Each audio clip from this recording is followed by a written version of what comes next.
Sinpo TV kembali hadir bersama saya Andi Rezaldi dalam Warta Parlemen selama sepekan. Pimpinan Komisi 10 DPR merespon tragedi Kanjuruhan. Ketua DPR Puan Maharani menyampaikan bela sungkawa atas tragedi sepak bola di Kanjuruhan. Gelaran Forum P20 resmi dibuka oleh Presiden Joko Widodo. Forum P20 turut membahas konflik Rusia-Ukraina. Partai Gerindra memastikan tetap solid mendukung Pak Bowo menjadi presiden. Berikut Warta Parlemen selengkapnya.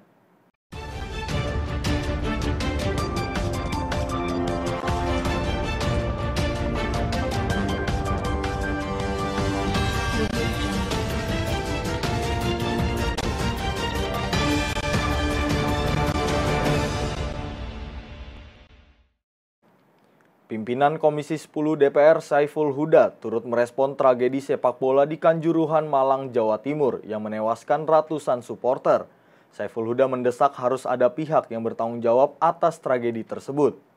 Terjadinya tragedi kerusuhan dalam pertandingan sepak bola BRI Liga 1 pada 1 Oktober 2022 di Stadion Kanjuruhan, Kabupaten Malang turut mendapatkan perhatian dari sejumlah pihak. Tak terkecuali Dewan Perwakilan Rakyat khususnya Komisi 10 DPR RI. Ketua Komisi 10 DPR Saiful Huda menyampaikan ada beberapa sikap dan pandangan Komisi 10 atas peristiwa kerusuhan yang menyebabkan 130 orang kehilangan nyawa. Salah satunya mendesak pemerintah untuk melakukan investigasi atas tragedi tersebut dan meminta agar ada pihak yang harus bertanggung jawab. Selain itu, Komisi 10 juga mendesak agar Liga 1, Liga 2, dan Liga 3 serta kompetisi sepak bola lainnya dihentikan sementara. Hal ini dilakukan hingga ada perbaikan yang nyata terhadap tata pengamanan di kejuaraan sepak bola. Melihat pihak yang berani bertanggung jawab atas kejadian tragedi.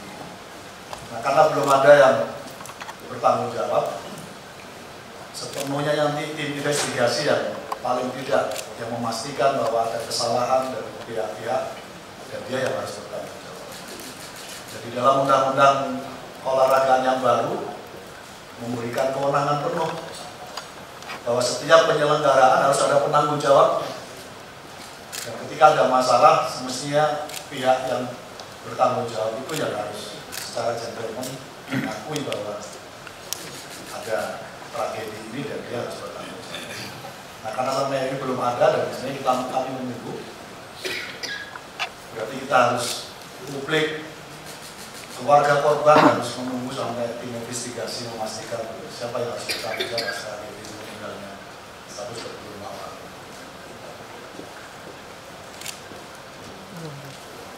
Cukup?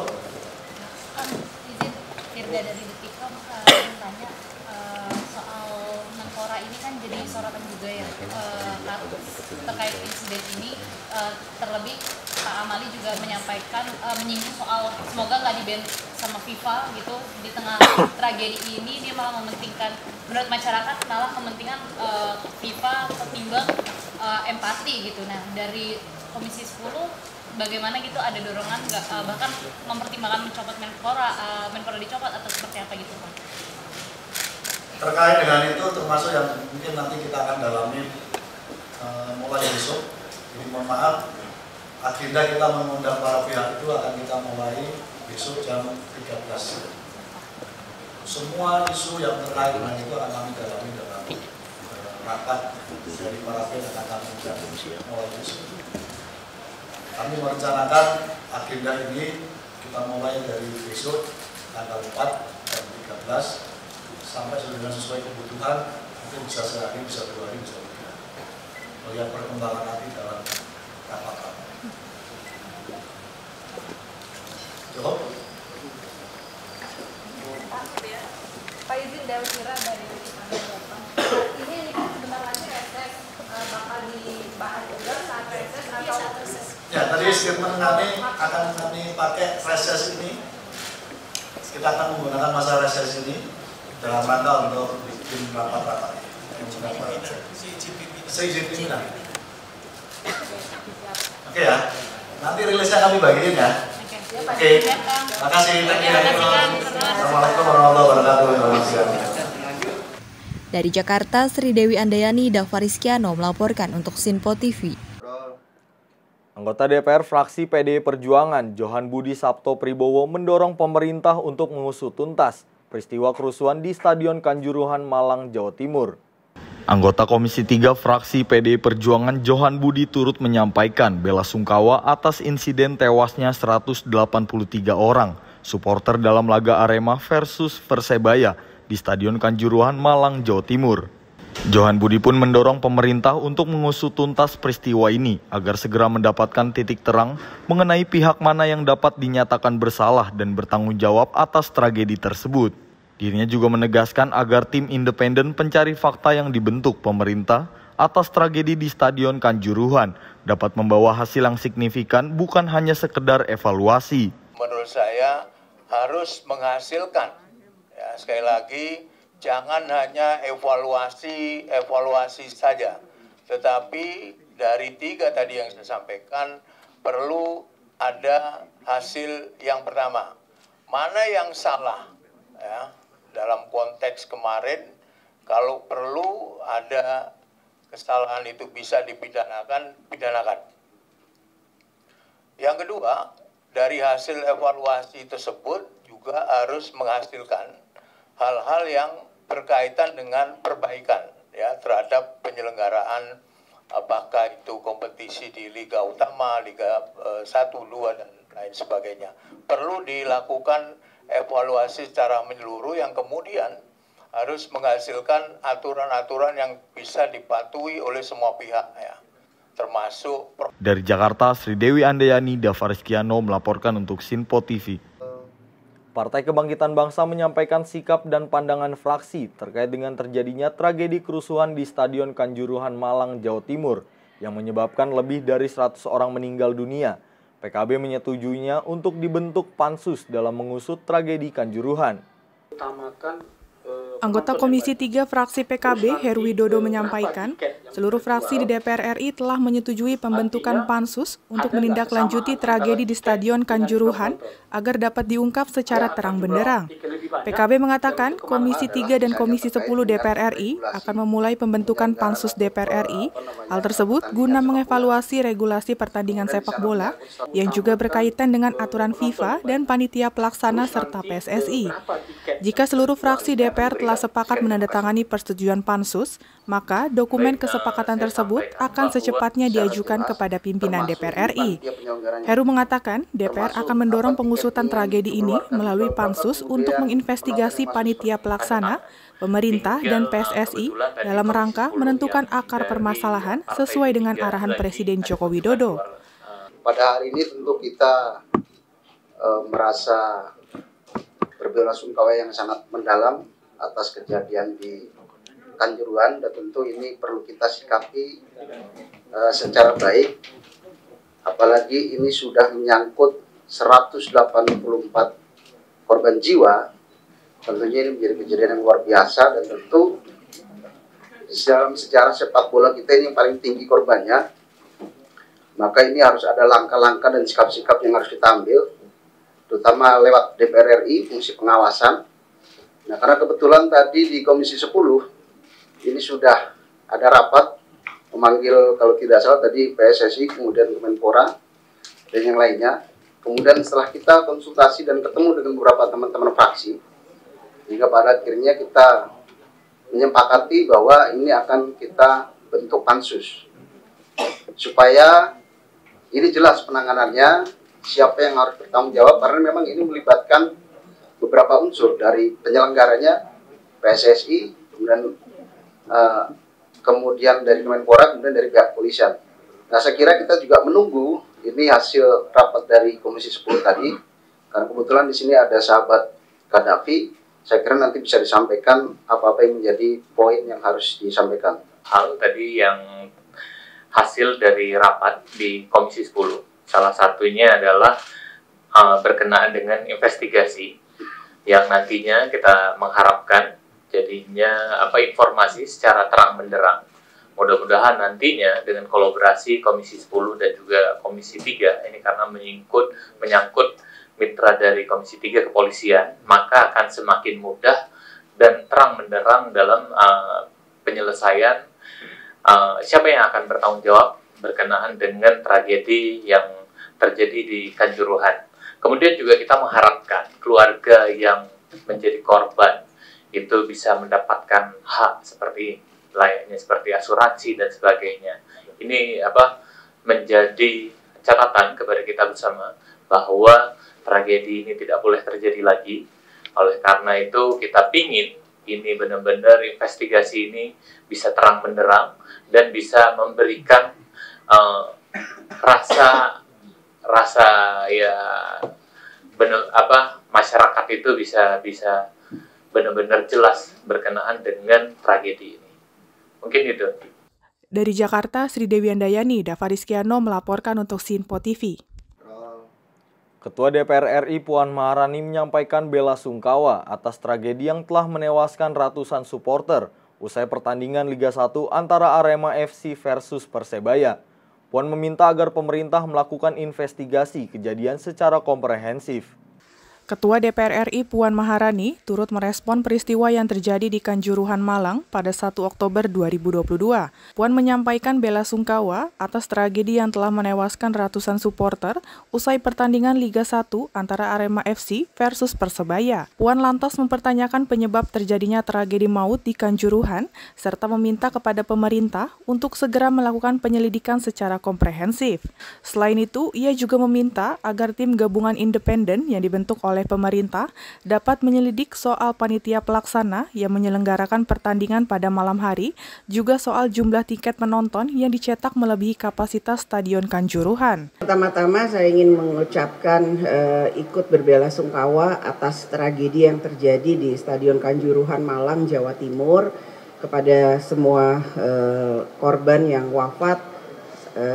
Saya harap doakan semoga amal ibadah dan amal ibadahnya bisa diterima di sisi Allah Subhanahu wa taala dan insya Allah husnul khotimah, dan keluarga yang ditinggalkan bisa diberikan hati yang lapang dan keikhlasan atas wafatnya keluarga, teman, handai tolan dan orang-orang yang dicintai. Juga kepada seluruh korban yang saat ini menderita luka-luka, saya harapkan bisa segera sembuh, pulih kembali, sehat kembali, dan kembali ke rumahnya masing-masing. Saya juga meminta kepada seluruh aparat, juga kementerian lembaga terkait untuk bisa menindaklanjuti, kemudian menyelidiki secara komprehensif hal-hal apa saja yang terjadi, dan kemudian segera memberikan keterangan yang resmi yang bisa disampaikan kepada publik bahwa kenapa hal tersebut terjadi dan apa penyebabnya, dan kemudian kenapa hal tersebut bisa terjadi pada acara sepak bola seperti itu. Saya juga minta supaya penyelidikannya itu juga secara komprehensif juga dilakukan sampai kepada penyelenggaraan sepak bola yang terjadi, kenapa bisa sampai lolos seperti itu, jumlah penonton yang melebihi kapasitas, bahkan dilakukan di jam yang sangat malam dan lain-lain sebagainya. Jadi segera berikan penjelasan resmi dari pemerintah juga penyelenggara terkait dengan hal tersebut, dan saya berharap jangan sampai terjadi lagi hal-hal seperti ini dalam penyelenggaraan event apapun, termasuk event olahraga. Jaga sportivitas, dan tentu saja kita bisa menerima kekalahan dan kemenangan dengan Dari Jakarta, Sri Dewi Andayani, Galuh Anggara melaporkan untuk Sinpo TV. DPR RI menggelar rapat paripurna penutupan masa persidangan 1 tahun sidang 2022-2023 sebelum memasuki masa reses yang dimulai 5 Oktober 2022 dan dipimpin langsung oleh Ketua DPR RI Puan Maharani. Berikut laporan reporter Sinpo TV Sri Dewi Andayani. Baik pemirsa, hari ini merupakan hari pertama pelaksanaan Parliamentary Speaker Summit atau P20 yang diselenggarakan selama 3 hari, yakni pada tanggal 5 hingga 7 Oktober 2022 mendatang di Gedung Parlemen Senayan, Jakarta. Dan hari ini merupakan hari pertama yang nantinya acara akan dimulai pada pukul 14.00 waktu Indonesia Barat. Dan meskipun acara baru akan dimulai pukul 14.00 waktu Indonesia Barat, namun ini dari pantauan kami tadi, penjagaan di area Gedung Parlemen Senayan Jakarta ini sudah dijaga cukup ketat oleh pengamanan dalam atau PAMDAL DPR RI ini sejak tadi pagi, bahkan sejak kemarin.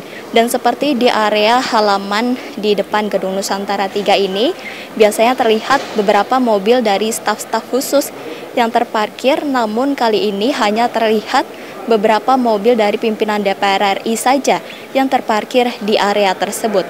Dan selain itu juga tampak beberapa petugas pengamanan yang turut berjaga di area Gedung Nusantara atau yang biasa kita sebut Gedung Kura-Kura ini, lantaran gedung di area tersebut akan menjadi akses keluar masuk para tamu-tamu undangan yang akan menghadiri P20. Dan sementara itu akses untuk masuk ke dalam area Gedung Parlemen Senayan Jakarta ini memang tidak mudah lantaran tidak boleh sembarangan orang masuk ke dalam gedung parlemen dikarenakan harus mempunyai ID card atau tanda pengenal khusus yang sudah dikeluarkan oleh DPR RI. Dan meskipun hari ini merupakan hari pertama penyelenggaraan Parliamentary Speaker Summit atau P20, namun pembukaan secara resmi ini baru akan dimulai pada esok hari, yakni pada Kamis 6 Oktober 2022 oleh Presiden Joko Widodo. Demikian informasi kali ini dari Jakarta, Sri Dewi Andayani, Davarizkiano melaporkan untuk Sinpo TV. DPR RI menjadi tuan rumah dalam gelaran P20 di Gedung Parlemen Senayan, Jakarta. Pada acara yang digelar 3 hari itu, Ketua DPR Puan Maharani di hari pertama gelaran acara P20 mengajak seluruh negara untuk bersama-sama dalam mengatasi gejolak ekonomi global.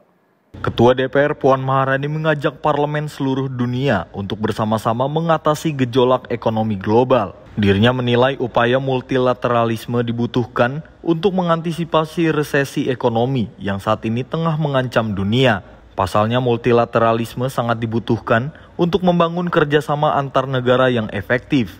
Gejolak dan ketidakpastian ekonomi global pada tahun berikutnya membutuhkan respons seluruh negara di dunia. Hal itu disampaikan Ketua DPR Puan Maharani dalam pertemuan Parliamentary Forum in the Context of the G20, Parliamentaria Speakers of Summit di Gedung Parlemen Senayan, Jakarta. Diinformasikan, forum tersebut merupakan rangkaian kegiatan The 8th G20 Parliamentary Speakers Summit yang akan dibuka secara resmi pada hari Kamis esok di Gedung Parlemen DPR dan rencananya akan dihadiri juga oleh Presiden Joko Widodo. Sebagai tuan rumah pelaksanaan G20 tahun ini, DPR RI berkomitmen penuh untuk mensukseskan kontribusi parlemen dalam menyelesaikan berbagai krisis global, termasuk upaya pemulihan pandemi yang inklusif dan berkelanjutan. Indonesia dengan semangat gotong royongnya siap, mau, hadir dan mampu untuk berkolaborasi dengan dunia global dalam membangun dunia bersama, dunia yang lebih baik, dunia yang sejahtera, tentram dan indah. Bapak dan Ibu sekalian, saat ini dunia sedang melakukan berbagai upaya pemulihan sosial dan ekonomi dari dampak pandemi. Kondisi ini menempatkan situasi perekonomian domestik membutuhkan respon kebijakan fiskal dan moneter yang dapat mengantisipasi agar pemulihan sosial dan ekonomi dapat terus berlanjut dan menjaga agar kualitas kesejahteraan rakyat tidak menurun. Gejolak ekonomi global saat ini dan ketidakpastian yang berlanjut pada tahun depan serta agenda pembangunan berkelanjutan membutuhkan respon dari kita semua.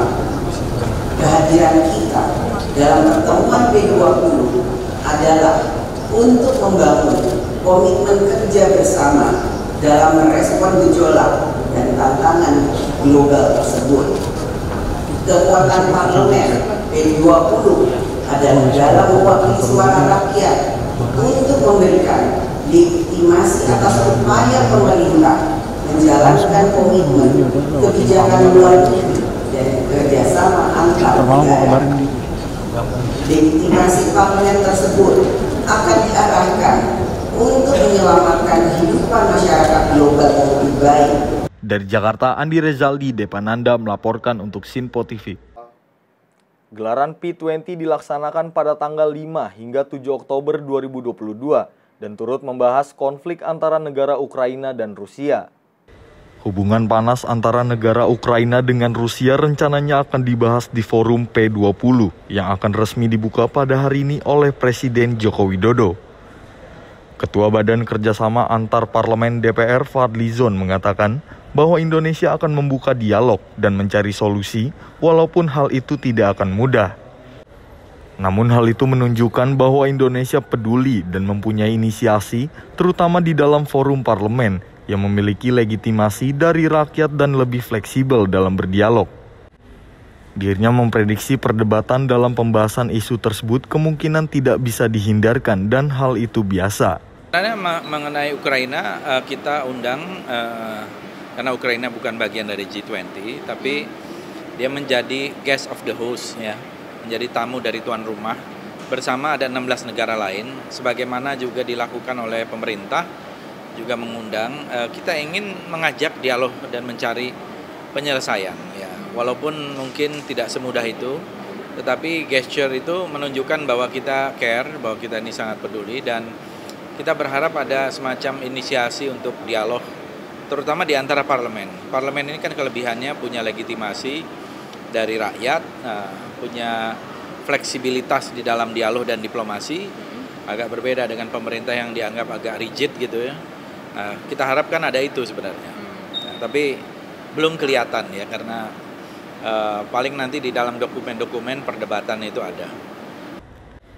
Dijelaskan, negara Ukraina tidak termasuk dalam daftar negara G20, namun Ukraina akan menjadi tamu dari tuan rumah yakni Indonesia.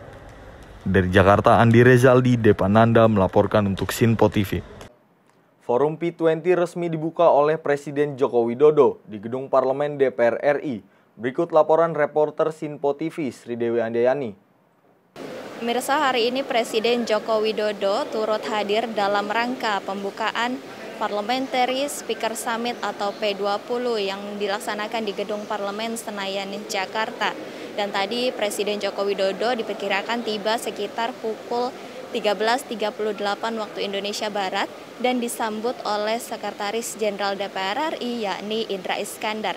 Dan sebelum memasuki ruang sidang paripurna, tadi Presiden Joko Widodo terlebih dahulu menemui Ketua DPR RI Puan Maharani dan juga Presiden Interparliamentary Union atau IPU dan melakukan sesi foto bersama dengan delegasi dari 20 negara yang tergabung dalam KTT G20. Dan tadi dalam pidatonya di opening session P20, Ketua DPR RI Puan Maharani berbicara mengenai pentingnya kerjasama global. Ia juga mengingatkan tantangan global harus dihadapi secara bersama. Puan mengatakan komitmen DPR RI yakni dalam rangka mensukseskan kontribusi parlemen dalam menyelesaikan berbagai krisis global.